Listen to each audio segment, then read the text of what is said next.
या बैठा के भी बर्पिंग करा सकते हैं।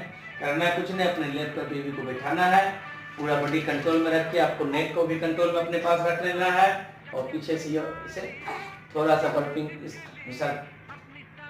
टैपिंग करना है, जिससे इसको अच्छा है। अभी भी किया ना, जो भी एयर वगैरह किया था वो एक्स्ट्रा एयर जो था वो कम कर। या दूसरा मेथड है, आप उसको गर्दन पे रख के भी कर सकते हैं। मेरे ऊपर वॉमिटिंग नहीं करना बाबू, ठीक है, ठीक है।